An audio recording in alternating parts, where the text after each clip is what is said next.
Así que hermanos, tomemos entonces de nuevo el tema del ayuno. Voy a leer simplemente para recordar la nota que aparece en la página 5, cuando se hablaba de por qué sería apropiado que los discípulos de Cristo ayunaran, si ellos ya tenían al Mesías, no podían ayudar en ese momento, pero dice la nota, sería totalmente apropiado que los discípulos de Cristo ayunaran. 1, cuando el esposo les fuera violentamente arrebatado y crucificado, y 2, durante toda la era de la iglesia, un tiempo que estaría caracterizado por el sufrimiento, la necesidad y la guerra espiritual, un tiempo en el que los discípulos de Cristo necesitarían recurrir a su provisión mediante la oración y el ayuno, un tiempo en el que anhelarían la plenitud de la presencia de Cristo y velarían por su regreso. Entonces, hermanos, eso es importantísimo para nosotros entender el ayuno, porque ese es el tiempo en el que estamos.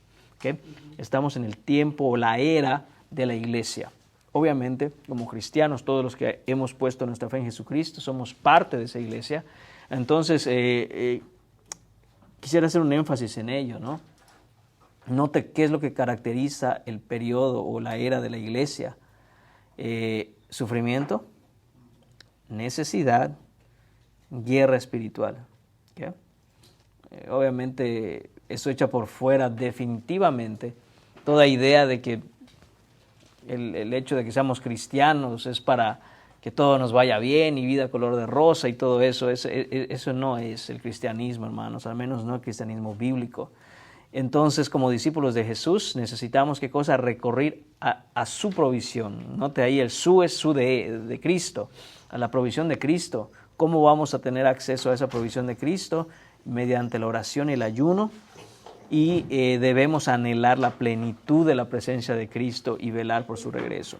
Entonces, hermanos, en el punto número 3, ahí en la página 5, dice, Jesús afirma la continuidad del ayuno entre sus discípulos en el Sermón del Monte. Eso ya lo hablamos en Mateo 6, versículos 16 a 18. Y dice, y no niega su utilidad. Sin embargo, en Mateo capítulo 9, y quiero que vaya, hermano, ahí en su Biblia a Mateo 9, dice en los versículos 16, 17, Jesús utiliza dos ilustraciones pintorescas para comunicar que habría diferencias importantes entre el tipo de ayuno asociado a los fariseos y los discípulos de Juan y el de la iglesia. Dice, ¿qué ilustraciones utiliza Jesús? Entonces, hermanos, vamos allá a Mateo capítulo 9. De hecho, vamos a leer desde el versículo 14 hasta el versículo 17. Y si algún hermano me hace el favor de leer Mateo capítulo 9, versículos 14 a 17.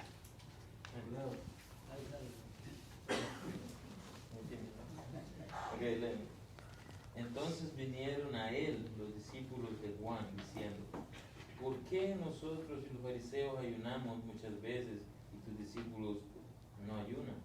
Jesús les dijo, ¿acaso pueden los que están de bodas tener luto entre tanto que el esposo está con ellos? Pero vendrán días cuando el esposo les será quitado y entonces ayunarán. Nadie pone remiendo de paño nuevo en vestido viejo, porque tal remiendo tira del vestido y se hace peor la rotura.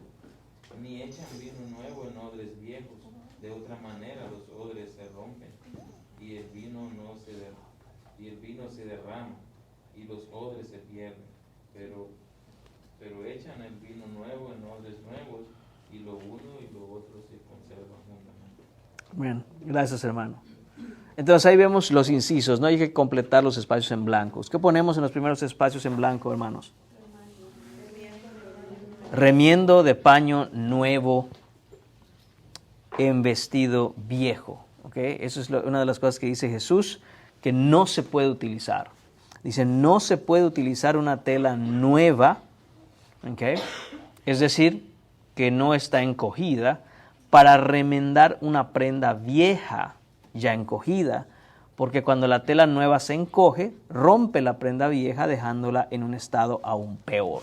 Entonces, hermanos, obviamente hay que ubicarnos en el tiempo en que está hablando Jesús. Quizá para el tiempo de hoy, aunque entendemos un poco de lo que eso significa, quizá no lo experimentamos de la manera en que Jesús tiene la intención de que entiendan a sus discípulos. ¿Okay? Entonces, obviamente hoy tenemos ropa de diferente tipo de textiles, de poliéster, de algodón, de lana, de lo que sea, y a lo mejor no lo entendiéramos muy bien. Pero si usted ha tenido la magnífica idea de poner en la secadora una prenda de lana, verá que está de este tamaño y usted la va a sacar de este tamaño, ¿no? Entonces se encoge bastante, hermanos. Entonces imaginemos obviamente el contexto de ellos, en donde no habían suavizantes, no habían otro tipo de textiles, etcétera, etcétera. Era común y era lógico para ellos, era completamente obvio para ellos que eso no se hace. Si se le rompe la ropa está usada, ya la lavó varias veces, es una ropa vieja, usted no toma un parcho, como le quiera decir, nuevo y se lo va a poner a un vestido o a una prenda vieja. No se puede, porque cuando usted lave eso y encoja el parche que le puso, pues va a romper aún peor lo que usted quería reparar. Entonces era obvio para ellos que eso no se hace, ¿okay? Y el otro ejemplo, la otra ilustración que utiliza Jesús es el inciso B ahí, que dice ¿qué cosa? Vino nuevo en odres viejos. Otra cosa que no se hace. El vino nuevo no puede guardarse en odres viejos y secos, porque cuando el vino nuevo fermenta y se expande, los odres viejos y frágiles se rompen y todo se pierde. ¿Okay? Los odres eran comúnmente hechos con el estómago de las cabras y ahí pues obviamente se acondicionaban y se lavaban y ahí se podía guardar vino después. Y pues la idea es la misma. Cuando el odre es viejo, el odre ya está frágil, ¿verdad? Está reseco y pues el vino viejo no va a fermentar más, se puede guardar ahí. Pero si usted le pone un vino nuevo que todavía va a fermentar, cuando fermente, produce gases, se expande y va a romper todo, ¿no? Se va a romper el odre, se pierde el odre y también se va a derramar el vino y se pierde el vino. Entonces, dos ejemplos que Jesús puso, hermanos, muy claros, especialmente para los discípulos que lo escuchaban, en donde esas cosas no se hacen, es lógico, para ellos era lógico. Del mismo modo, la idea que quiere transmitir Jesús es que va a haber un cambio ahora, va a haber una transformación con respecto al ayuno. Y esto es un principio, hermanos, lo nuevo y lo viejo no pueden ir juntos. ¿Okay? Lo nuevo y lo viejo no pueden ir juntos. Del mismo modo que la vieja vida que llevábamos sin Cristo no debe de estar juntamente con la nueva vida que ahora tenemos en Cristo. Hermanos, el ayuno también es parte de este principio. No se puede ayunar en el Nuevo Testamento, no se puede ayunar en el nuevo pacto de gracia del modo en que se ayunaba en el antiguo pacto de obras. No puede ser así. Entonces recuerde eso, hubo una transformación, una diferencia. Cuando Jesús viene y muere en la cruz, se inicia el nuevo pacto. ¿Okay? De hecho, cuando Jesús está en la última cena hablando a sus discípulos, Él lo dice claramente, que esta es mi sangre que por vosotros es derramada, la sangre del nuevo pacto, dice Él, ¿no? La sangre del nuevo pacto. ¿Y qué pacto es ese? El pacto de gracia, hermanos, un pacto mejor y más amplio. Más amplio porque ahora incluye a los gentiles y mejor porque ahora el que va a cumplir con ambas partes del pacto es el mismo Dios. ¿Okay? Si usted, espero haya podido estar leyendo lo que corresponde al devocional familiar, vemos cómo Dios habla a Moisés diciendo, ¿no? Y claramente dice el Señor de qué manera iba a bendecir a su pueblo si ellos obedecían sus estatutos. Y cómo iba a maldecir a su pueblo si ellos no obedecían los estatutos. ¿Okay? Entonces, esa era la situación de ellos. Dios hizo un pacto con su pueblo y el pacto era ese. ¿Okay? Estos son mis estatutos, usted cumpla los estatutos y Dios promete bendecirle. ¿Okay? No los cumpla y entonces vendrá la ira de Dios sobre usted. Sin embargo, como telón de fondo siempre estaba el hecho de que vendría aquel, Jesucristo obviamente, el Mesías esperado, que iba a salvar al pueblo de una vez por todas y para siempre. El problema era que los fariseos, habiendo abrazado ese pacto de obras, creían estar bien con Dios, no dándose cuenta que todo eso era solo para que el hombre se diera cuenta, para que el ser humano se diera cuenta que es imposible vivir de acuerdo a los estándares divinos y que necesitaba un Salvador. Entonces, cuando viene Jesús, se inaugura ese nuevo pacto, el pacto de la gracia, en donde, como nos dice Romanos capítulo 3, Él es el justo y el que justifica a aquel que es de la fe de Jesús. Es decir, Él pone las reglas, Él pone los estatutos y el que los cumple es el mismo Dios porque Jesús es Dios encarnado. Entonces es un mejor pacto. ¿Por qué? Porque en el antiguo pacto el hombre era incapaz de cumplirlo. No es que Dios no pudiera cumplir su pacto, Dios puede cumplir su pacto. Pero el hombre que está involucrado en ese pacto, la otra parte en ese pacto donde hay dos partes, él no puede cumplirlo. Entonces, bajo el antiguo pacto y bajo la ley, ¿cómo estamos todos condenados? Porque no podemos cumplir con el pacto. Entonces Jesús viene, cumple con el pacto, es decir, vive la vida perfecta que ninguno de nosotros puede vivir, y por sus méritos de pura gracia recibimos la bendición que Jesús ganó por nosotros. ¿Okay? Nuevo pacto. Del mismo modo, hermanos, ya no se puede entonces llevar el ayuno a como se llevaba en el Antiguo Testamento, donde era otro pacto. ¿Okay? Entonces, esto es lo que debemos nosotros entender, es lo que nosotros debemos aprender. Y en la página 6 dice la nota que está ahí. Jesús compara el ayuno tanto de los fariseos como de los discípulos de Juan con un vestido viejo y un odre viejo. En el caso de los fariseos, el ayuno se había convertido en una tradición vacía, un ritual externo y una disciplina programada. ¿Okay? Esa es la cosa. Que el pueblo de Dios, especialmente los religiosos del pueblo de Dios, en este caso los fariseos, ellos ¿qué hacían? Bueno, hay que ayunar. ¿Cuándo? Tal día. ¿Cuántas veces a la semana? Tantas veces. Ok, hagámoslo. Entonces ellos sentían que pues al haberlo hecho, pues yo estaba bien con Dios. No, eso me pide Dios que yo ayune, pues ya ayuné, ¿no? Pero en realidad, hermanos, se había convertido, como dice acá, en algo, un ritual completamente externo. O sea, no pasaba nada en el corazón de ellos. Simplemente cumplían pues porque hay que cumplir. Y esa tradición era realmente vacía, no significaba absolutamente nada.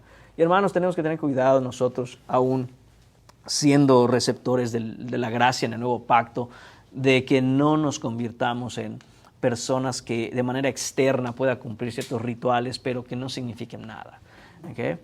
Tener el hábito de llegar todos los domingos a la iglesia es un buen hábito. No solo es un buen hábito, el Señor manda que no dejemos de congregar, pero si estamos congregando simplemente como una tradición que uno dice, ¿por qué vas a la iglesia? Pues porque es domingo, pues porque la familia va a la iglesia, pues hay que ir, ¿no? Pues porque ¿qué hace uno los domingos? ¿No ir a la iglesia? Pues vamos.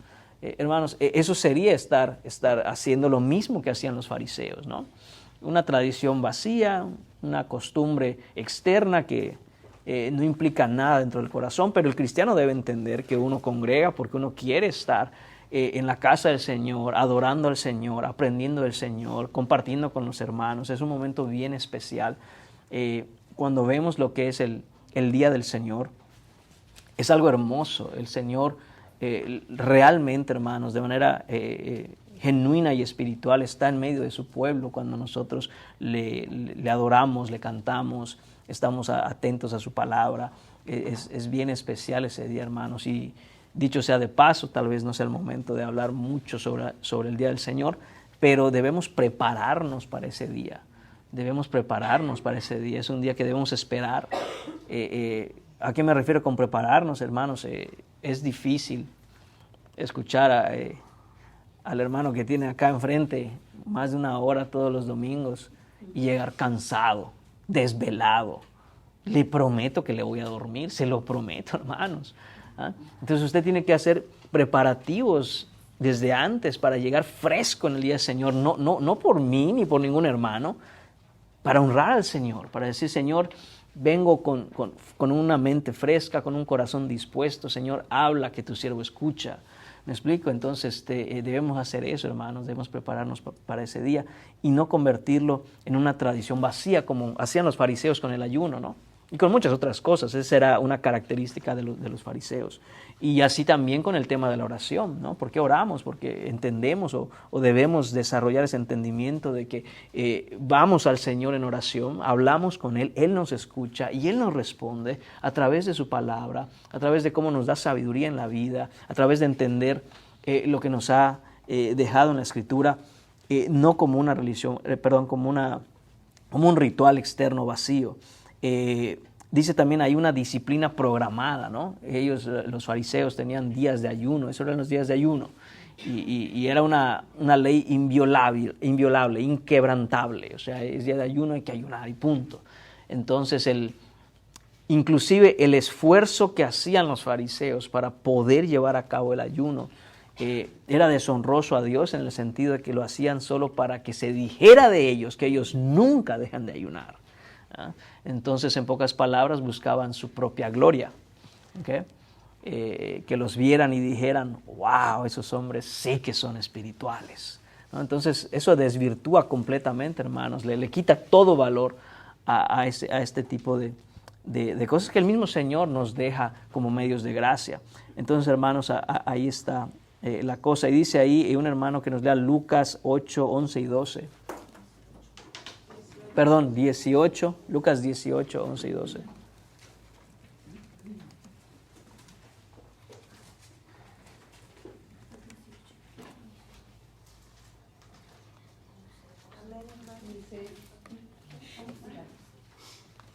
Leámoslo desde el 9, parábola del fariseo y el publicano. A unos que confiaban en sí mismos como justos y menospreciaban a los otros, dijo también esta parábola. Dos hombres subieron al templo a orar, uno era fariseo y el otro publicano. El fariseo, puesto en pie, oraba consigo mismo de esta manera: Dios, te doy gracias porque no soy como los otros hombres, ladrones, injustos, adúlteros, ni aun como este publicano. Ayuno 2 veces a la semana, doy diezmos de todo lo que gano. Mas el publicano, estando lejos, no quería ni aun alzar los ojos al cielo, sino que se golpeaba el pecho diciendo: Dios, sé propicio a mí, pecador. Gracias, hermano. Bueno, y el 14, lee el 14 también, hermano. Os digo que este descendió a su casa justificado antes que el otro, porque cualquiera que se enaltece será humillado, y el que se humilla será enaltecido. Gracias, hermano. Y vemos allá, ¿no? De hecho, el hermano empezó a leer desde el versículo 9 y vemos claramente, ¿no?, a quién se refería Jesús en esta enseñanza.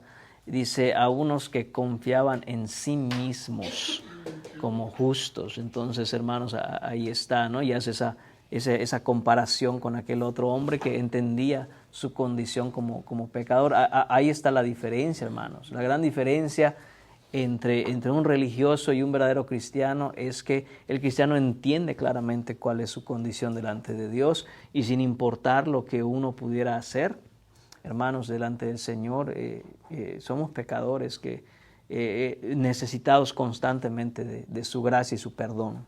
No hay ningún momento en la vida en donde podamos decir, wow, pero qué cristiano yo soy. No, hombre, es Cristo y después de Cristo sigo yo porque me parezco tanto a Él. Hermanos, obviamente vamos creciendo y Dios hace su obra en nosotros de tal manera que mostramos a Cristo. Pero imagínense, le voy a poner un ejemplo que solo para dar una idea, porque en realidad creo que la distancia entre una cosa y la otra es mucho mayor. Si usted mira el sol, bueno, de hecho no lo puede ver, ¿okay? Usted nunca ha visto el sol, déjeme decirle, nunca ha visto el sol. Le decía a mi esposa que en este tema de hace unas semanas con respecto al eclipse, pues usted sabe, ¿no?, que no debemos ver el sol durante el eclipse y todo eso. Bueno, llegaron a mis manos unos lentes para ver el eclipse. No vi el eclipse, hermanos, porque en la escuela no nos dejaron salir, porque con cuidado de los niños. Pero yo creía que había visto el sol, ¿no? Hace uno así, no lo ve directamente uno, ¿verdad? Pero dice, pues el sol. Bueno, agarré esos lentes, hermanos, y me los puse a mediodía y me puse a ver el sol y digo, wow, yo nunca había visto el sol. Lo que uno ve es el gran resplandor. Es tan fuerte la luz del sol y echa tanto resplandor que si a usted le pasa como a mí, yo pensaba que el sol se veía grandote. No, hermanos. Uno se pone esas cosas y todo el resplandor, pues ya no pasa a través de los lentes esos y solo mira el mero sol. Y parece una caniquita de este tamaño, amarilla, ahí arriba. Y yo digo, wow, qué poderoso tiene que ser el sol para que, obviamente no estoy diciendo que está chiquito, está gigantesco.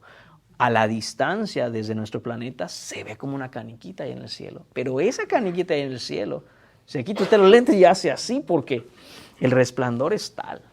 Bueno, imagínense que ese es Cristo. ¿Okay? ¿Y nosotros qué somos, hermanos? No, ni un foquito de esos de Navidad que medio parpadea de pronto. ¿Me explico?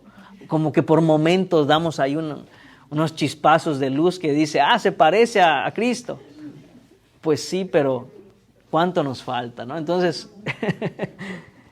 eso es lo que yo reflexionaba, ¿no? Y digo, ¿cómo somos como cristianos? ¿Mostramos a Cristo? ¿Debemos mostrar a Cristo y crecer en conformidad a Cristo? Por supuesto. Pero nunca olvidemos, hermanos, que somos una lucita así, medio ahí parpadeando de pronto, ¿no? Y obviamente el problema es eso, ¿no? Que somos inconstantes. Hay que pedir al Señor que nos ayude, que nos fortalezca para ser constantes, porque en unas cosas andamos bien, en otras fallamos, y cuando queremos dejar de fallar en una, empezamos a fallar en la que ya no fallamos. En fin, es una lucha constante. Y esto es lo que tiene claro el cristiano, y esto es lo que tenía claro este hombre que era publicano. ¿Qué es lo que decía? ¿Cuál era su oración? Sé propicio a mí, pecador. ¿Okay? Ese sé propicio es un término que se utilizaba por los esclavos cuando habían desobedecido a sus señores, a sus amos, y los amos tenían todo el derecho de castigarlos o quitarles la vida. Entonces ellos decían, sé propicio a mí. ¿Okay? Extiéndeme tu perdón. Y eso es lo que decía este hombre. Mientras que el otro, el publicano, de nuevo, este es un hombre que confía en sí mismo, las cosas que hacía. Él estaba muy orgulloso de que ayunaba 2 veces a la semana, daba los diezmos de todo lo que gano, dice, ¿no? Y no solo eso, ¿no? Que en la historia que cuenta Jesús o en el ejemplo que nos da Jesús en esta parábola, dice, te doy gracias, dice, porque no soy como los otros hombres. Entonces, en vez de mirarse a sí mismo y compararse con Cristo, con el estándar perfecto que Dios nos ha dado en la Escritura, él se comparaba con los otros hombres y decía, no hombre, yo no soy ladrón, yo no soy adúltero, yo no soy injusto, mucho menos soy como ese publicano de allá. Y digo yo, wow, según el hombre orando, pero mirando a quién andaba allá, mira ese publicano de allá. Entonces, hermanos, el punto es ese, ¿no? El punto es que esa era la manera en que vivían los religiosos de la época de Jesucristo. Los que se sentían que estaban bien con Dios. ¿Okay? Esta era la manera. Y Jesús quiere que nosotros miremos que en el caso del ayuno es imposible haber sido receptor en el nuevo pacto de su gracia y seguir viviendo o seguir pensando que las cosas que se hacían en el antiguo pacto o incluso las cosas que hacían estos religiosos las debemos y podemos seguir haciendo ahora. No, va a haber un cambio. ¿Okay? Un cambio. Sigo leyendo allá la nota en la página 6, hermanos. Dice, en el caso de los discípulos de Juan, el ayuno estaba caracterizado por el luto, la aflicción y el anhelo de la liberación por medio del Mesías. Y dice, a la luz de estos 2 hechos es obvio cómo el ayuno cristiano debe diferir, es decir, debe ser diferente, no solo de las costumbres vacías de los fariseos, sino también del ayuno de los sinceros discípulos de Jesús. Por un lado no puede ser vacío, pero por otro, aunque los discípulos de Juan ayunaban sinceramente esperando al Mesías, dice, nuestro ayuno, hermanos, como cristianos, ya debe ser diferente. Dice, sigo leyendo. A diferencia de los fariseos, el ayuno que prescribía Jesús nacía de una pasión sincera y un anhelo por Dios. Hermanos, sí creo que es necesario, yo lo tengo resaltado, no sé si quiero subrayarlo o algo, me parece muy importante eso, porque desde acá tenemos que empezar a aprender que si es verdad que cada primer miércoles de mes nos animamos o anunciamos o decimos, hermanos, estemos en ayuno y oración, pero note esto, esto que prescribe Jesús debe nacer de una pasión sincera y un anhelo por Dios.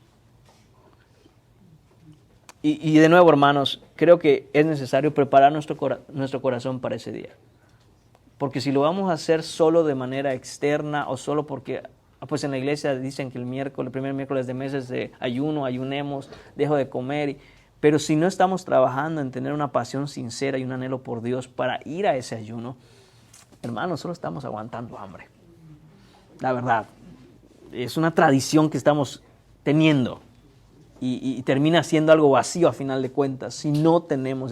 Y dicho sea de paso, hermanos, repito, aunque cada primer miércoles de mes queremos ayunar, no tiene que esperar que sea primer miércoles de mes para hacerlo. Y si usted tiene esa pasión sincera y ese anhelo por Dios de hacerlo cualquier otro día, ¿no? Y no está usted en pecado si dice, bueno, yo sé que cada primer miércoles de mes acostumbramos o queremos estar en ayuno como cristianos en esta iglesia, pero igual si no lo hace, hermano, es preferible que si usted no se preparó y no tiene una pasión sincera y un anhelo por Dios, pues decir, ok, creo que debo prepararme mejor para el próximo mes o hacerlo en otro momento. ¿Okay? Hermanos, es ahí donde creo yo tenemos que chequearnos y ajustar, si hay que ajustar, cambiar lo que tengamos que cambiar, porque de nuevo, de nada sirve simplemente hacerlo como una costumbre externa. Estamos cayendo en eso de los fariseos, ¿no? Sí es cierto, ¿verdad? Y hermanos, y usted sabe que a mí mismo, cuando doy los anuncios del domingo, a mí mismo se me pasa anunciarlo. ¿Por qué? Porque me he dado cuenta que no lo tengo pendiente. Entonces no nos engañemos, ni voy a engañar a nadie. Si no estoy pendiente al punto que se me puede olvidar hacer el anuncio, ¿cómo voy a estar pendiente para estarme preparando para ese miércoles? ¿Ah? Entonces, hermanos, hablo de mí, yo me chequeo a mí mismo y digo, hombre, tengo que cambiar esto, ¿no? Tengo que darme cuenta que mi corazón debe crecer en esa pasión sincera y ese anhelo por Dios para separar un tiempo para estar con Él, ¿okay? De manera especial, porque obviamente tenemos con Él ese tiempo, debemos tener ese tiempo todos los días de alguna manera en la Biblia. Dice, este ayuno iba mucho más allá de la noción farisaica de un ritual prescrito que debía observarse en determinados días. Hermano, se nos está dando duro, al menos a mí. Más allá de una práctica obligatoria o de un ejercicio religioso. A diferencia de los discípulos de Juan, los discípulos de Cristo no ayunarían como quienes esperan la redención, sino como quienes ya la han experimentado. Entonces, el anhelo de encontrarme con mi Salvador en ese tiempo de ayuno y oración es porque yo ya he experimentado la redención, yo ya he experimentado la salvación. ¿Okay? De nuevo, discípulos de Juan están entristecidos, les duele el corazón, anhelan la llegada del Mesías y por eso ayunaban. Nosotros ya hemos recibido al Mesías, ya hemos abrazado al Salvador por la fe. Entonces lo que me mueve es encontrarme con mi Salvador, que ya me salvó, que ya vino. Y obviamente aguardo su segunda venida, pero eso es lo que yo quiero experimentar.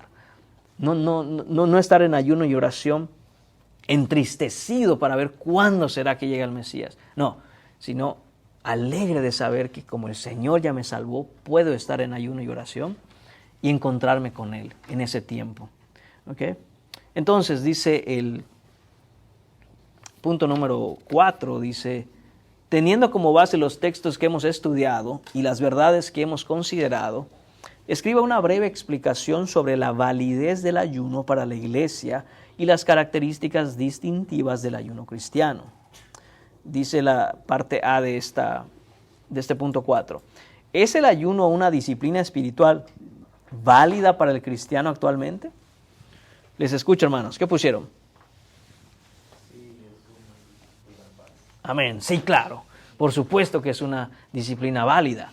¿Okay? Por supuesto, el cristiano del siglo XXI, el cristiano del 2024, nosotros como cristianos, es una práctica que no solo es válida, pero aunque no, recuerde que estudiábamos el miércoles pasado, aunque no es un mandato, ¿okay? Pero es una disciplina que nos ayuda, que es buena para nuestra vida espiritual. Ok. Dice, además, ¿cuáles son algunos de los distintivos importantes del ayuno cristiano? ¿Cómo contrasta el ayuno cristiano con el de los fariseos y los seguidores de Juan el Bautista?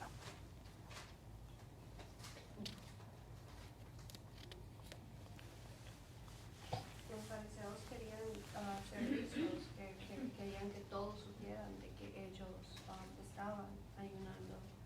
Y los de Juan lo hacían más conservativos, ¿verdad? Los de Juan lo hacían no para ser vistos, pero recordemos que de una manera expresar su dolor o su tristeza porque no había llegado el Mesías. Okay. Entonces, a diferencia con lo que nosotros debemos hacer, ¿qué es lo que nosotros debemos hacer entonces? ¿Cuáles serían esas características del ayuno cristiano para nosotros hoy? Que no lo hacemos para nuestra propia gloria, sino para tener esa comunión con Dios, con el Señor, esperando su venida. Amén. Que va a volver por nosotros. Amén, amén. Una disposición de corazón con humildad para poderlo hacer. Amén. Que no es hacerlo, pues, reconocer que lo necesitamos, que es una necesidad, porque tenemos ese anhelo de experimentar esa redención que ya tuvimos cuando nos convertimos. Amén. Con humildad, Amén. de corazón. Creo que una palabra clave que acabo de escuchar decir a la hermana es lo necesitamos, ¿no? Sí. Es una de las cosas que tengo puesta yo en mi respuesta, hermano. Estamos en necesidad del Señor constantemente. Okay. Hermano Byron. Quisiera compartir lo que había aprendido aquí, de que, por ejemplo, los fariseos, ellos lo hacían por tradición y vanagloria, que hemos entendido. Los de Juan, ellos lo hacían una tristeza o como un luto en espera de la liberación que el Mesías traería. Y el cristiano de hoy en día debe hacer con alegría, sincero anhelo por Dios y una esperanza ansiosa de la redención. Amén. Amén. ¿Alguien más, hermanos, que quiera compartir su respuesta? Don Hugo, díganos. Por eso yo no estoy de acuerdo con los ayunos programados en algunas congregaciones. El ayuno debe ser una necesidad y un deseo de hacerlo. Y por supuesto, como no está programado por la congregación, nadie va a saber que nosotros estamos ayunando. Correcto, amén, amén. Así que me parece que una de las maneras diferentes al ayuno verdadero. Amén, amén. Vamos, conforme vayamos, hermanos, teniendo las demás lecciones, vamos a ver que hay lugar y hay formas de tener un ayuno congregacional y vamos a ver los textos bíblicos que lo respaldan. Pero de esencia, como bien dice don Hugo, programarlo de tal manera, y ya lo habíamos mencionado, ¿verdad? Programarlo de tal manera que alguien en la iglesia diga, sea el pastor o el equipo de liderazgo, el que no ayune tal día anda mal, o anda en pecado, o anda así, o anda... Eso sí no lo vemos en la Biblia, ¿no? Deben hacer ese ayuno, aun si nosotros, como dije, quisiéramos tomar un día o decir una vez al mes, pero hermanos, la realidad es que no debiéramos, y creo que no pasa, ¿verdad? Allá viendo quién se ayunó, quién no ayunó, cómo ayunó. Eso es personal y es una situación en donde lo que importa es ese deseo y ese anhelo personal de buscar a Dios. Definitivamente eso es uno de los componentes de un ayuno verdadero. Porque, hermano, no sirve de nada, de verdad, lo repito, no sirve de nada simplemente agarrarlo de tradición, ¿no? Y decir, ¿cómo anda, no, hermano? Viera, estoy bien cansado porque estoy ayunando. Pues entonces, ¿no? ¿Perdón? No había hecho nada. Sí, hermano. Pero yo creo que programar un ayuno como para que hasta el no cristiano se dé cuenta que estamos ayunando, ahí está mal, porque pues ellos no saben lo que significa. Claro, claro. Mientras que si es en el cuerpo de Cristo, pues es bíblico porque hay un propósito por qué lo estamos haciendo. Claro. Entonces, yo creo que desde que se empezó comenzó a programar ayuno, hay un propósito por el cual estamos ayunando. Sí. Igual también el propósito porque estamos aprendiendo a orar Amén. y por qué debemos ayunar. Hay una misión como iglesia que Dios ha puesto ahí y aprendíamos en el estudio pasado, ¿no? de ese ejemplo que los primeros cristianos nos dejan ahí. Ellos se reunían como iglesia, ayunaban, entonces porque había una necesidad de llevarlo y pues había una necesidad también de quienes iban a llevar el evangelio y pues para que Dios proveyera todo lo que se necesita para ese alabanza de Cristo. Amén. Amén. Sí, desde luego, y qué bueno que también vuelve el hermano a conectar esto que estamos viendo del ayuno con respecto a lo que ya habíamos aprendido el miércoles pasado en Hechos, que todo iba conectado a precisamente llevar el Evangelio, hacer la obra de llevar el Evangelio. Como un ejemplo nada más, con respecto a esos ayunos en donde se dice, hey hermanos, tenemos que ayunar. En Jonás capítulo 3, usted conoce la historia de Jonás, dice que en el versículo 4 del capítulo 3 dice que Jonás comenzó a entrar por la ciudad camino de un día y predicaba diciendo, de aquí a 40 días Nínive será destruida. Y los hombres de Nínive creyeron a Dios y proclamaron ayuno y se vistieron de cilicio desde el mayor hasta el menor de ellos. Entonces, una de las cosas que vemos, hemos hablado, por supuesto, que el ayuno en el antiguo pacto era diferente del nuevo pacto en el sentido de que ya hemos recibido esa redención, el Mesías ya llegó. Sin embargo, hay una cosa que sigue siendo igual en el antiguo pacto o en el Antiguo Testamento y el Nuevo, y eso es que tenemos que arrepentirnos de nuestros pecados. Entonces, es una de las cosas por las cuales una iglesia pudiera proclamar, adelantándome un poco, en las siguientes lecciones va a aparecer esto, hermanos, pudiera proclamar o pudiera anunciar o pudiera programar un ayuno, por arrepentimiento de pecados. Esa es una de las cosas. Y obviamente, si usted mira incluso este texto, dice el versículo 5, capítulo 3 de Jonás, los hombres de Nínive creyeron a Dios. Y ahí está la clave. Aunque fue programado, lo que hizo que ese ayuno de arrepentimiento, porque eso es lo que significa que se vistieron de cilicio, ¿okay? Aunque fue proclamado, el componente que hizo válido ese ayuno es que ellos le creyeron a Dios. Por eso es que ayunaron, ¿no? Entonces sigue estando ese elemento ahí, hermanos, que no podemos quitar, porque entonces si lo quitamos deja de ser un ayuno verdaderamente agradable al Señor y bíblico, que es el hecho de que uno de manera personal quiere hacer esto, le cree a Dios por eso y entonces lo hace. Muy bien, hermanos, ya vimos entonces el contraste del ayuno cristiano con el de los fariseos, ¿ok? Perfecto. ¿Alguna otra cosa, hermanos? ¿Alguna otra característica que quiera mencionar? Porque no vamos a entrar a la lección 2 todavía, porque nos vamos a quedar muy apenitas en el principio.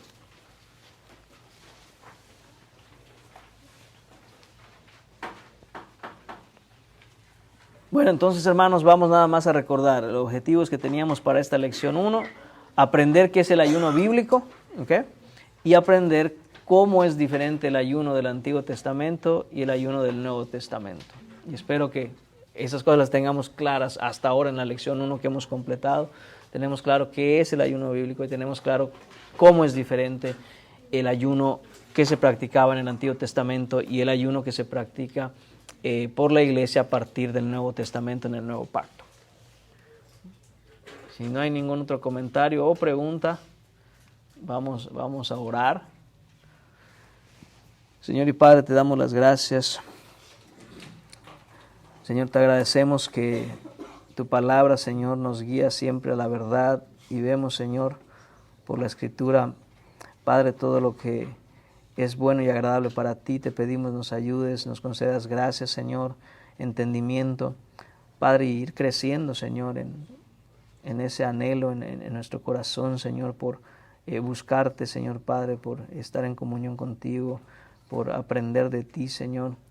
Padre, quita de nosotros cualquier tipo de idea o costumbre farisaica, Señor, en la que quizás solo queremos cumplir, Señor, pero Padre, a ti te agrada más un corazón contrito y humillado que te busque sinceramente, Señor. Crea eso en nosotros, te pedimos en el precioso nombre de tu Hijo Jesús.